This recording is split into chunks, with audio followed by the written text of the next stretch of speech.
Welcome to Assembly Calendar. I'm Mike Friesen. With us for our program today, Assemblyman Will Barclay. Will Barclay represents the 120th Assembly District. The 120th includes the counties of Oswego, Onondaga, and Jefferson. And we want to thank you folks throughout the region for joining us for our show today. And Will Barclay, it's nice to see you. Good to be here. We got lots to get caught up on. We're going to be talking about the budget process and where that is at the state capitol right now. A lot of negotiations, a lot of differences of opinion, how the state should be prioritizing spending its money. So we'll be getting to that in just a little bit. The state budget is due to be in place by the end of the month of March, which is why we are knee-deep in it right now. Right. But we start with a different bit of a procedure that took place here at the legislature. The Assembly and Senate meeting in joint session to select new members to the State Board of Regents. This is the body that oversees a lot of the educational policy in this state. You stood up and nominated someone you know to serve on that board, that Board of Regents. Let's talk a little bit about the process today and the nomination. Yeah, well, first of all, I nominated John Sheffield. He's the nominee from the 5th Judicial. They do it by Judicial District, so the 5th Judicial District that covers the area that I represent in part of Syracuse, kind of central New York area, I guess you would describe it. So I was pleased. John has been in the forefront of advocating for better public education in New York State. He's talked to community groups, he's talked to parents groups, he's a teacher in Central Square. So I thought he had, and he's been very involved pushing back a little bit on the implementation of the Common Core standards in New York. That was, as most people have read about, it's been a disaster in the implementation in New York State. So I would consider him an expert because he comes out of the classroom. He's been a teacher for, I'm not sure, 15 or more years, so he knows on the front lines, really knows what it takes to properly educate our children. So I thought he was a great candidate. He had a lot of support in our area for it, but as we talked, the process of finding regents and nominating regents, I think, is a flawed process in New York State. Regents oversee all our public education in New York, so it seems a pretty big, job by this board. Unfortunately, it's decided every legislator gets one vote on those. So obviously we have 150 assembly members and 63 senators. So the assembly controls it, and because the majority is Democrats from New York City, they mostly control who the regents are going to be. So ultimately it comes down to the speaker can decide who Right. he thinks ought to be and not be. And unfortunately, he has a constituency in the Bronx. It's not a statewide constituency. I think the process should be totally taken out of the legislature and given to the governor. The governor has to answer to all the people of New York State. Even if you don't love the governor we're in, he's still, hopefully working to get reelected, so he feels like he's got to answer both upstate and downstate. And how the process is, there's no accountability in that system. So long and short of it, we obviously did not win. John did not get the votes because, again, it was controlled by the speaker, and it wasn't one that we could get the votes for, unfortunately. Yeah, so it's been a closed process. There has been changes in the process recently to open up the hearings, the nominees. They come before a panel of legislators. There's questions and answers given Right. and taken, but at the same time, once those hearings are over, decisions are made by somebody somewhere. Right. So, I appreciate that it's at least more open than it has been in the past, and they actually do have people come in and interview in front of a legislative panel. But, you wonder how much clout's put into that because, and not to take any away from any of the people that got voted in at Regents, they seem to have very good resumes and might be very, very good Regents going forward. But, it just seems like, I think, with or without the interview process, these are the people that are going to be selected. So let's take a look at what you said when you nominated John Sheffield for the Board of Regents, and we'll come back and we'll finish up this discussion. But here's the nomination itself. Thank you, Mr. Speaker. It's my honor and pleasure to nominate John Sheffield for the 5th Judicial District Board of Regents. Mr. Sheffield lives in our colleague's district, Bob Oaks, and he teaches math at the Central Square Middle School, which is in my district. Mr. Sheffield has a Master of Education that he got from SUNY Oswego in 1995 and a Bachelor of Arts that he got from SUNY Oswego in 1987. And he's been a teacher since 1989, and his experience with public school students has ranged from the typical classroom setting, Mr. Speaker, to inclusion situations, to special education and co-teaching, and to small group academic intervention.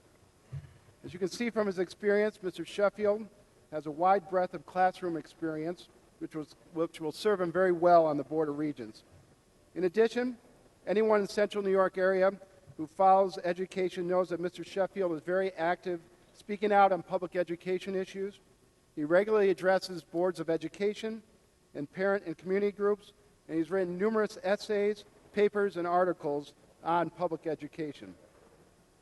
Mr. Speaker, I believe in the last few years, if anything we've been taught over the last few years, is that in the field of public education, is that we need more teachers, those who are on the front lines educating our children in policy and leadership positions.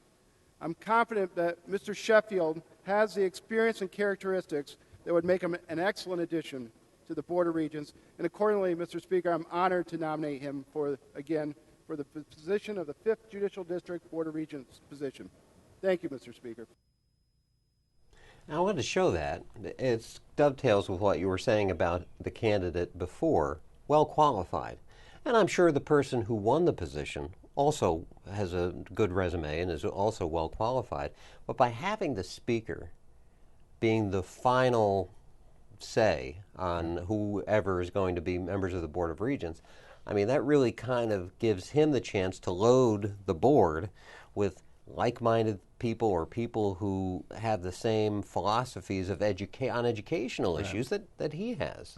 Right? And we've seen how this has caused creative problems over the past. Again, I'm not taking away from any individual members on the Board of Regents. Some are, I think, very sincere in what they're doing and are advocates for public education. But one, it doesn't lead to a lot of diversity on that Board of Education, does it? I mean, or the Board of Regents. I mean, it really does have a separate mind thought, or a single mind thought. And I think that's what happened with the implementation of the Common Core. They kind of said, this is what we're going to do. We don't need input from, teachers or parents or administrators involved. We're just going to do it. And they ran through the system and kind of jammed it down people's throats in New York State, and you see the problems they're having with the implementation. Oh, look how popular. Yeah, right. Well, it does got to show, doesn't it, Mike, that you're trying to govern from top down never really works. I mean, you really have to do it from the bottom up. And certainly, I think if we learned anything in the Common Core debacle, that was it. Well, as we look at governing from the top down, the governors come up with this idea of a $15 minimum wage. And there's a lot of people who are asking questions about that and whether or not that's really a smart thing to do. Are you having some of those questions? Yeah, and actually we did a survey in my district. We got 100 responses back, mostly back from business owners, and I think something like 91% of them oppose the minimum wage increase, and something like 65, no, this is not scientific, I mean, this is just a percentage of what we got back. 65% said they would end up laying off people if we instituted a $15 minimum wage. I just think it's something that New York barely can afford. We just can't go ahead. It's going to lead to more layoffs and job cuts if we do that. We're already suffering economically upstate. So I'm very troubled by it, and I've said this multiple times in the past. If we really want to help the working poor, there are better ways of doing it, like increasing the earned income tax credit versus just doing across the board minimum wage increase. Some people do try to exist on minimum wage, and I would imagine that's probably very difficult to do. But a lot of people, a lot of household or members of households that have other income, very often it's a starter job. Very often, younger people do it. It's a way to get their foot in the door, and then hopefully they don't stay in that position for long, and they move up the ladder. I think that's really what the minimum wage was intended for. So the idea that we're trying to make it a so-called living wage, I think, is problematic. And the governor keeps saying, well, we're by keeping the minimum wage so low, we're subsidizing businesses because they're not paying. We have to put them on public assistance or whatever because they can't afford it otherwise. But I just say, well, if people lose their job, they're going to be even more caught on public assistance. So I think what we have to do is provide employment opportunities for everybody, so they can, if they want to work, they can work, and they can move ahead in their lives and in their jobs. And by increasing the minimum wage, I think that's just going to take that opportunity away. Secondly, Mike, I don't think this ought to be part of the budget. This really should be a standalone type of piece of legislation, and the governor trying to push it into the budget negotiations, I just think, just kind of perverts the whole process. It seems like we should be debating on its merits completely separate from the budget, but it looks like that's going to be a big issue, and that might be one of the issues that I think the budget will be done on time, but if there's any reason for delay, that will be one of the issues that I think, because there's a lot of controversy, obviously, surrounding the minimum wage. Another thing he's throwing out on the table at pretty much the same time is this idea that businesses should be required to provide a certain amount of paid parental leave. Right. And almost the arguments seem to be kind of similar. Again, it's like, well, you're now adding another burden onto the employers who, you know, depending upon their situation, may have a very difficult time meeting that. Yeah, I think most people would be sympathetic to the idea that, you know, if you have a sick relative or if you have a new child in the family, that you ought to get some leave from work. Most people are, but unfortunately the proposals are put out there. This again is another mandate on business. It's for 12 weeks of paid family leave. I think anywhere else in the country the most they have is about 6 weeks, so a substantial amount of time that an employer would have to allow the employee to go out. It's the one of the things that was brought up in debate that I thought was very interesting. It's employee paid up to a point, so I think the employee pays in something like 40 cents a week. Everybody would pay in that same amount, but it's paid out on how much your wage is up to a certain cap. So it's almost a regressive tax. So if if you're a low wage earner, you can only take so much out, but you're paying the same amount in as a high wage earner. So that's a little bit problematic. And then if there's not enough in the system, the employer is going to have to pay the difference. So ultimately, it will be a cost to the employer. It's not just simply, it's completely covered by the employee. Also, I just think, for there's no exemption for small business. So if you have 1 or 2 employees, geez, it's very tough sometimes to lose an employee for up to 12 weeks.